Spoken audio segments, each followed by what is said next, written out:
এই যে সবাই মোবাইলের মধ্যে যে নেশায় পড়ছে, এই নেশার পিছনে দায়ী হচ্ছে ইঁদুরের সাথে তৈরি হওয়া একটা গবেষণা। ইঁদুর চিনেন? ইঁদুর, এই কথা কন না কেন? আজ থেকে ৭৫ বছর আগে দুইজন বিজ্ঞানী, শোনেন খুব ইম্পর্টেন্ট, এই আজ থেকে ৭৫ বছর আগে দুইজন বিজ্ঞানী একটা ল্যাবরেটরিতে কয়েক শত ইঁদুর নিয়ে চিন্তা করতেছে যে এই ইঁদুরগুলো কোন সময় সবচেয়ে বেশি মজা পায় সেই জিনিসটা দেখতে হবে। তখন করছে কি, ইঁদুরের যে মাথা আছে না, এই যে এখানে মাথার নিচে ওরা একটা হচ্ছে যে সিম কার্ডের মতো, বোঝার জন্য বলছি, সিম কার্ড যেমন আপনি মোবাইলে ঢুকান এইরকম একটা সিমের মতো একটা জিনিস, ইলেকট্রোড বলে, সেটা ঢুকাই দিছে। তারপরে করছে কি, ওইটার সাথে একটা তার লাগিয়ে একটা পর্দার মধ্যে কানেক্ট করে দিয়েছে। এবং ইন্টারেস্টিং জিনিস, ওরা দেখতেছে যে ইঁদুরগুলো কোন সময় কি কাজ করে। ধরেন যে একটা ইঁদুর আরেকটা ইঁদুরের সাথে হচ্ছে খাওয়া দাওয়া করতেছে একসাথে, তখন তাদের যে ভালো লাগার অনুভূতিটা ওইখানে রেকর্ড হচ্ছে। ধরেন যে একটা ইঁদুর আরেকটা ইঁদুরের সাথে খেলাধুলা করতেছে, তখন তার একটা রেকর্ড ওইখানে হচ্ছে। ওরা এরকম করে দেখতে দেখতে দেখলো যে কোন কাজটা ইঁদুর সবচেয়ে বেশি মজা পাচ্ছে। দেখলো যে সবচেয়ে বেশি মজা পাচ্ছে যেই কাজটায়, সেই কাজটা তখন তারা আলাদা করছে। করার পরে ওরা করছে, আচ্ছা এবার আমরা একটু অন্যভাবে এক্সপেরিমেন্ট করি তো। কিরকম? একটা হচ্ছে যে লিভার মানে কি, আমি সহজ করে বলি, আপনি ওই যে ইয়াসিনান তো কি বলে এটার নাম, আমরা যে এক জায়গা থেকে আরেক জায়গায় যাওয়ার সময় যে হচ্ছে যে ওইটাকে বলে যে ট্রলি টানার জন্য যে লম্বা একটা ব্যবহার করি না, এই যে হ্যান্ড ব্যাগ, এটা বুঝতে পারছেন? আরো সহজ করে যদি বলি, ধরেন যে একটা ধরেন যে লম্বা ওই যে ছাতার মতো যে হ্যান্ডেলটা আছে, সেইটাই ধরো একটা লিভার। তা ওই লিভারটা করছে কি, কানেক্ট করে দিয়েছে যেই জায়গাতে ইঁদুরগুলো সবচেয়ে বেশি মজা পায়, সেই জায়গাতে লিভারটা রাখছে। ওই জায়গায় যদি ইঁদুর পা দেয়, ওই জায়গায় যদি টাচ করে, সাথে সাথে ওর আনন্দের একটা অনুভূতি আসবে। বুঝার চেষ্টা করেন, খুব ইন্টারেস্টিং। বিজ্ঞানীরা এরকম করে সেট করে রাখছে ল্যাবরেটরির মধ্যে। একটা ইঁদুর গিয়ে একবার দিল, বাহ মজা লাগতেছে, 2 বার, 5 বার, 10 বার। একটা ইঁদুর যে আরেকটা ইঁদুরকে কানে কানে বলে যে এরকম একটা মজার খেলা পাওয়া গেছে। তাই নাকি? কয় হ্যাঁ। আরেকজন আসলো, হ্যাঁ হেভি মজা। তারপরে দুইজন যে আরো 10 জনকে ডেকে নিয়ে আসে, কয় এই যে দেখো কত মজা। বিজ্ঞানীরা চিন্তা করলো, দেখি তো কি করে এরা। 100 জায়গায় 500, 1000, 2000 ইঁদুর এক জায়গায় রাখছে। এবং প্রত্যেক জায়গায় ওইরকম ইলেকট্রোড, মানে ওই জায়গায় টাচ করলে সে মজা পাবে, টাচ করলেই মজা পাবে। ভয়ঙ্কর দিক, 24 ঘন্টা গেল, 3 দিন গেল, 7 দিন যাওয়ার পরে যে ইঁদুরগুলো ওই যে ওইখানে টাচ করলে মজা পায়, প্রত্যেক দিন প্রায় 2500 বার করে ওই জায়গায় টাচ করে। এবং এই টাচ করতে গিয়ে তারা এত মজা পাচ্ছে, খাওয়া বাদ, খেলাধুলা বাদ, ঘুম বাদ, সবকিছু বাদ। আজ থেকে ৭৫ বছর আগে এই গবেষণাটা হয়েছিল। হওয়ার পরে এই গবেষণা তো একদম কাগজে, কত আর্টিকেল, কত জায়গায় কতজন পড়বে, প্যাকেট বন্দি ছিল। 50 বছর পরে, এটা বলতেছি ৭৫ বছর আগের কথা, 50 বছর পরে একজন লোক চলে আসলো, জাকারবার্গ। সে বড় বড় সায়েন্টিস্ট, বড় বড় ডক্টর এদেরকে ডাকলো, ডেকে বললো যে দেখেন তো এমন কোন বুদ্ধি আছে যে খুব মজা লাগে এরকম কিছু। বলছে যে ঠিক আছে, আমরা দেখতেছি। ওরা পড়তে পড়তে পড়তে পড়তে খুঁজতে খুঁজতে ওই আর্টিকেল খুঁজে পেয়েছে। বলছে ইঁদুর যে আছে, এই ইঁদুর হচ্ছে ওই জায়গায় টাচ করলে দেখা যায় যে এরকম মজা লাগে। তাইলে হ্যাঁ এরকম আছে। বলছে আচ্ছা, ইঁদুরের যে এই টাচ করলে মজা, এটাকে মানুষের সাথে করে দেওয়া যায় না? কয় এটা করা যাইতে পারে। দেখেন তো। ওরা কাছে আমাদের একটু টাইম দেন, 4 সপ্তাহের মতো টাইম দেন, 1 মাসের মতো টাইম দেন। ওনারা সবাই মিলে গবেষণা করতেছে কি করা যায়, কিভাবে এটা মজা করা যায়। 3 সপ্তাহ পরে ওরা বলছে আমরা বুদ্ধি পেয়ে গেছি। বলছে কিরকম? বলছে যে ইঁদুরের যে এরকম এই জায়গায় টাচ করলেই মজা লাগে, এইরকম কয়েকটা বুদ্ধি আমরা বের করছি, যেই বুদ্ধিগুলো যদি আপনি হচ্ছে যে দেন, তাহলে দেখা যাবে ওই মেশিন তো প্রত্যেকের হাতে যদি খালি দেন, তারপর দেখবেন যে সবাই কিরকম টাচ করা শুরু করে। বলছে কিরকম? বলছে যে প্রথম যেটা করতে হবে, যে যেইটাই দেবে সেটাতে তার লাইক দেওয়া লাগবে। বলছে লাইক মানে? কয় যে খুব ভালো লাগতেছে। কয় যত লাইক তত মজা, তত সে খালি ওই ক্যাচটার মধ্যেই যাবে। বলছে তাহলে তো এটা করা যায়। লাইক সিস্টেম চালু হইলো। তারপরে বললো আচ্ছা কোন জিনিসটা বেশি মজার? বলছে ঝগড়াঝাটি বেশি মজার। কয় তাই নাকি? কয় হ্যাঁ। কয় তাহলে এমন ভাবে মেকানিজম করো, একজন আরেকজনের সাথে গ্যাঞ্জাম লাগাই দাও, যে কোনো ভাবে গ্যাঞ্জাম তৈরি করে দাও, ওই গ্যাঞ্জাম থেকে 10 জন 50 জন 100 জন ওইখানেই মারামারি, কয় মারামারি করার জায়গা কই দিবেন, কয় একটা সেকশন বানিয়ে দিব, উপরে জিনিস থাকবে, নিচে হচ্ছে মারামারি করার জন্য ইচ্ছা মতো। বলছে মারামারি করার আরো বুদ্ধি আছে, কি চাইলে নাম দিয়েও করতে পারে, কেউ যদি চায় যে নাম আমি নিজের মানে ঠিকভাবে রাখবো না, ওইটাকে কি বলে যে হচ্ছে যে পরিচয় গোপন রাখবে, তাও আছে। কয়েছে খুব ভালো। এইরকম করে ওরা কইলো যে আচ্ছা ঠিক আছে এইরকম করে না হয় দিলাম, তারপরে কি করা যায়? বলতেছে শুনেন আরেকটা বুদ্ধি আছে। সেটা কি? সেটা হচ্ছে এই যে ডিভাইসটা যে আপনি ওদেরকে দেবেন, এইটা আপনি এমন একটা সিস্টেম করেন যেই সময় ওরা সবচেয়ে একা থাকে সেই সময় তারা যাতে ব্যবহার করে। বলছে কেন? বলছে দিনে সবাই মিলে ফ্যামিলি সবাই পরিবারের একসাথে থাকলে কিভাবে করবে, তাহলে কি করা যায়? বলে যে রাতের বেলা রেট কমায় দেন। আজ থেকে বোধহয় 20-25 বছর আগে শয়তানি একটা সিরিজ চলে আসলো না, ডিজুস নাকি নাম, মোবাইলে 25 পয়সা না 50 পয়সার একটা সিস্টেম ছিল। আমরা তখন বোধহয় ইন্টারে পড়তাম, যে একবার ফোন করলে যতক্ষণ মোবাইল কাটবে না ওই কথা কইতে পারবে, একটা কলে একবার। এরকম একটা সিস্টেম অনেকে যারা 20-25 বছর আগে আছে তারা জানবে যে এটা কি কেমন নিয়ম। হ্যাঁ, কিন্তু মোবাইল কাটলে আবার নতুন করে টাকা দেওয়া লাগবে, মানে যমুনা নদী পার হইলে ব্রিজ দিয়া টোলের টাকা দেওয়া লাগবে না, এরকম একবার ফোন দিলেই টাকা কেটে নিবে। Okay fine. মোবাইল কানের মধ্যে দিয়ে কথা বলা শুরু করে দিল। বলছে ঠিক আছে, 1 ঘন্টা 2 ঘন্টা 3 ঘন্টা মোবাইল কানেই রাখে, চার্জ শেষ হয়ে যায়, তারপর আবার চালু করে। তো সবাই মনে করতেছে কোম্পানি তো খুব ভালো কাজ করতেছে। কোম্পানি বলতেছে আমরা সবাইকে একসাথে যোগ করতেছি, কানেক্ট করতেছি। হ্যাঁ, ভালো ভালো কাজ করা যায়, কিন্তু খারাপটা কিভাবে হয়েছে সেটা দেখেন। এরপরে কি হইলো, আস্তে আস্তে যখন সবাই কথা বলা শুরু করে দিল, তখন বললো যে ঠিক আছে এবার দাম একটু বাড়ায় দাও। দাম বাড়ায় দিল। নেশা যখন হয়ে যাবে, চা প্রথমে আমাদের উপমহাদেশের লোক ব্রিটিশরা মাইকিং করে খাওয়াইতো, আর এখন আমরা হচ্ছে প্রত্যেকে টাকা দিয়ে কিনে খাচ্ছি না। এইরকম প্রথমে ওরা একটা ফ্রি জিনিস দেয়, দেওয়ার পরে যখন আপনি অ্যাডিক্টেড হয়ে যাবেন তারপরে আপনাকে ওইখান থেকে ব্যবহার করবে। কিরকম সেটা বুঝেন। আমরা অনেকে বলে যে ভাই ফেসবুক ইউটিউব এগুলোকে ভালো কাজে লাগাইলে অসাধারণ, কিন্তু যদি আপনি খারাপ কাজে লাগান তাহলে দেখেন যে আপনি আপনার জীবনের সবচেয়ে দামি জিনিসটা হারাবেন। আজকে যখন আমার ছোট ভাই ডক্টর নোবেল তারপরে মামুন ভাই যখন বক্তব্য দিচ্ছিল, তাদের বক্তব্যের একটা গুরুত্বপূর্ণ পয়েন্ট ছিল, একটা মানুষ উন্নতির দিকে যাবে না অবনতির দিকে যাবে, তার 1 নাম্বার গুরুত্বপূর্ণ পয়েন্ট হচ্ছে টাইম, সময়। তা আমরা সবসময় কি জিনিস চিন্তা করি জানেন? সময়ের কোনো দাম নাই। কথা যে ফ্রি, টাইম তো ভাই ফ্রি। নো, বোঝার চেষ্টা করেন। সবচেয়ে আপনার দামি জিনিস হচ্ছে টাইম।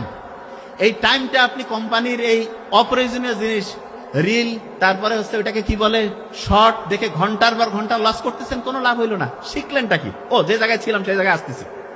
কোম্পানিগুলো ওই যে 1925 সালে 100 বছর আগের ঘটনা বলতেছি, ও লিখে গেছে যে কি কি হবে, আর 75 বছর আগে যে গবেষণা ইঁদুরের উপর হয়েছে সেইটাতে আসি। এখন শুনেন, ওই যে গবেষণা থেকে দেখা গেল যে যত লাইক তত মজা, ঠিক না?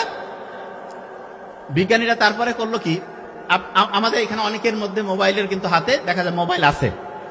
মোবাইলকে ভালো কাজে লাগায় আবার খারাপ কাজেও লাগায়। খারাপ কাজে মোবাইল ব্যবহার করার সম্ভাবনা কখন বেশি সেটা বলি। আপনি যখন একা থাকবেন শয়তান এসে ধরবে। এই জন্য নামাজ জামাতবদ্ধ পড়তে একসাথে সবাইকে সাথে নিয়ে উৎসাহিত করছে, কারণ একসাথে ভালো কাজগুলো তুলনামূলক বেশি হয়, খারাপ কাজগুলো তুলনামূলক কম হয়। এবং দেখবেন যে আল্লাহ কিন্তু জানে যে রাতের বেলা খারাপ কাজ হওয়ার সম্ভাবনা বেশি। এই জন্য দেখবেন ইসলাম মাগরিবের পরের দিনের প্ল্যানিং শুরু করে দিয়েছে। ইসলামে কিন্তু এই যে আজকে মাগরিব হয়ে গেছে না, নতুন দিন শুরু হয়ে গেছে। আজকে যদি চাঁদ উঠতো তাহলে তারাবির নামাজ আমরা আজকে পড়তাম। তারাবির নামাজ পড়তাম মানেটা কি? মানেটা হচ্ছে ইসলামের দিনটা শুরু হয় মাগরিবের পর এবং শেষ হয় মাগরিবে। মাগরিব টু মাগরিব ইসলামী দিন। আর বাংলা যে দিন সেটা শুরু হয় সকাল থেকে তারপরের দিন। আর ক্যালেন্ডার অনুযায়ী খ্রিস্টীয় যে দিন আছে সেটা অনুযায়ী হচ্ছে 12টার পরে। দেখেন রাত 12টার পর্যন্ত জেগে আছে, 12টা 1 মিনিটে কেক কাটতেছে, অমুক করতেছে। ওই সময় ঘুমানোর কথা, এবং ওই সময় না ঘুমানোর কারণে দেখা গেল সে ওই সময় উঠে একটা প্রোগ্রাম করতেছে, ওই সময় হচ্ছে গল্প গুজব করে আন্দাজে টাইম লস করতেছে। সবচেয়ে বড় ক্ষতিটা যেটা সে করতেছে সেটা কি জানেন? তার মাথার মধ্যে আল্লাহ যে একটা ঘড়ি বসাই দিছে, সেই ঘড়িটা সে নিজে নিজে নষ্ট করতেছে। আমরা যে অসাধারণ হইতে পারি না তার বড় কারণ হচ্ছে ঘড়ি নষ্ট। যার ঘড়ি নষ্ট হয়ে গেছে সে অসাধারণ হইতে পারবে না। যার ঘড়ি ঠিক আছে, তার টাইম ঠিক চলবে, সে অসাধারণ হবে। ঘড়ি নষ্ট করার যতগুলো বুদ্ধি আছে তার মধ্যে সবচাইতে ভয়ঙ্কর বুদ্ধি হচ্ছে রাত জাগা। রাতে আপনি যত জাগবেন তত আপনার ঘড়ি নষ্ট হবে, আপনি ধ্বংসের দিকে যাবেন। এখন যে জায়গায় আমি ছিলাম, খেয়াল করেন, ইঁদুরের উপরে যে গবেষণা হইল, গবেষণার অর্ধেক অংশ আমি আসছি। তারপরে কি হইল, বিজ্ঞানীরা দেখলো যে আচ্ছা আমরা এখন হচ্ছে ওই লিভার যে আছে, যেই জায়গায় টাচ করলে মজা লাগে, টাচ করলে মজা লাগে, সেই জায়গাটা থেকে তাকে আমি ওই লিভারটায় উঠাই দিব। লিভারটা যখন সরাই ফেললো, ও আল্লাহ, ওই যে আপনার ইঁদুরগুলো খুব সারাদিন খালি ওইখানে যে লিভারে টাচ করতেছিল, তারা দেখা গেল আর খায়ও না, বন্ধু বান্ধবের সাথে গল্প গুজবও করে না, দেখা যাচ্ছে তারা হচ্ছে যে ফিজিক্যাল যে মুভমেন্ট সেটাও নাই, ডিপ্রেশনের মধ্যে চলে গেল। আপনার বাচ্চা কাচ্চা অনেকে আছে না, মোবাইলের মধ্যে অ্যাডিক্টেড। আপনি যে বড় ভুলটা করেন, একবারে কি করেন, যে মোবাইলটা কেড়ে নিলাম, ঠিক আছে, নিয়ে কি করলেন, যে তুই তোর মতো থাক, ওকে তো একলাই দূরের মতো বানাই ফেললেন, সে ডিপ্রেশনের মধ্যে চলে যাবে। তাহলে ভাই বুদ্ধিটা কি? বুদ্ধি আছে। বুদ্ধিটা হচ্ছে আপনার বাচ্চাকে আপনি যখন বুঝছেন যে এরকম, তখন তাকে হচ্ছে যে বড় স্ক্রিন বা বাসায় টেলিভিশন, কম্পিউটার ওপেন স্পেসে রেখে সেইখানে তার সাথে একসাথে থাকেন, একসাথে গল্প করেন, একসাথে খোলামেলা, প্রত্যেকের সাথে প্রত্যেকের আন্ডারস্ট্যান্ডিং ভালো হবে, দেখবেন আস্তে আস্তে নেশাটা কাটবে। একটা জিনিস বলি, মাথায় ঢুকবে প্রত্যেকের, এই যে বর্তমান সময়ে খাওয়া দাওয়া নিয়ে কিন্তু অত সমস্যা নাই। যত হাই সোসাইটিতে আপনি যাবেন, তত বড় সমস্যা হচ্ছে মেন্টাল প্রবলেম, সাইকোলজিক্যাল প্রবলেম। তা এই যে প্রবলেমগুলো যে আসতেছে, এগুলো কিন্তু আল্লাহ জানে। এই জন্য আল্লাহ বলেই দিয়েছে, অশ্লীলতার নিকটবর্তী হইও না। অশ্লীলতার নিকটবর্তী হইও না মানেটা কি? মানে হচ্ছে যেখানে সামান্যতম অশ্লীলতার সুযোগ আছে, কাছাকাছি যাইও না। গেলে শয়তান তোমাকে ওই জালের মধ্যে ঢুকাই ফেলবে। এক্সাম্পল দিই, তাহলে বুঝতে পারবেন। আপনি এই মহাকাশ আছে না, এখানে এমন কিছু, মনে করেন যে নক্ষত্রের মতো, আমি বুঝার জন্য বলতেছি, এমন কিছু শক্তিশালী জিনিস আছে। আচ্ছা, এটা মহাকাশের চেয়ে সহজ এক্সাম্পল দিই। ধরেন যে নদীতে পানি চলতেছে না, অনেকে কয় না পানির পাকের মধ্যে যদি পড়ে যায় একদম টেনে নিবে। নদীর যে স্রোতের মধ্যে যে পাক থাকে, বলে না যে ভাই খুব পানি আছে, পানিতে পাক আছে, সেখানে যা গেলে দেখা যাবে পানির মধ্যে যে ঘূর্ণন চলতেছে, সেখানে একজনকে একদম ডুবাই নিবে। তখন আমরা কি করি, যে ওর কাছাকাছি যাওয়া যাবে না। ঠিক তেমনি করে আপনি যদি সামান্যতম অশ্লীলতার কাছাকাছি যান, ওইটা হচ্ছে একটা শয়তানের পাক, সেইখানে আপনাকে ডুবাই নিয়ে আস্তে আস্তে সে ধ্বংস করে, তারপরে ওইখান থেকে আপনি শেষ হয়ে যাবেন। এখন প্রশ্ন হলো যে ভাইয়া, তাহলে কেউ যদি ডিপ্রেশনের মধ্যে চলে যায়, তাহলে তাকে বাঁচানোর জন্য আমাদের বুদ্ধিটা কি হবে? ধরলাম যে না গেলে তো ভালো, আলহামদুলিল্লাহ, কিন্তু ডিপ্রেশনের মধ্যে চলে গেছে, তাহলে তাকে আমি এখান থেকে ব্যাক করব কি করে? ব্যাক করার জন্য একটা ফর্মুলা আছে। সেই ফর্মুলাটা বলার আগে, কোরআনে পিঁপড়া নিয়ে একটা সূরা আছে। সূরাটার নাম হচ্ছে সূরা নামল। না বলেন না কেন? নামল, আমি আসবো। এই সূরাটা 27 নাম্বার সূরা। কত নাম্বার? কত? 27। আমি চিন্তা করলাম যে আচ্ছা, এত প্রাণী থাকতে আল্লাহ কয়েকটা জিনিস নিয়ে কোরআনে বলছে, তার মধ্যে একটা হচ্ছে পিঁপড়া। কয়েকদিন আগে একটা আর্টিকেল পড়লাম, পিঁপড়াদের আমাদের মানুষের মতো হচ্ছে, তাদের হচ্ছে যে সোসাইটি আছে, একজন আরেকজনের হচ্ছে বাড়িতে দাওয়াত দেয়, একজন আরেকজনের সাথে বুদ্ধি পরামর্শ করে কাজ করে, সবাই মিলে সামাজিকভাবে কাউকে বয়কটও করে, কেউ দেখা যাচ্ছে যে একটা বিপদে পড়ছে তাকে হেল্প করে, খাবার দাবার জমায় রাখে। শুনলে অবাক হবেন, যেই খাবার তারা জমায় রাখে, ধরেন যে ওই খাবারের মধ্যে পানি পড়ছে, ওই খাবারের মধ্যে একটা প্রবলেম হয়েছে, ওই খাবার আবার তারা সবাই মিলে শুকায়।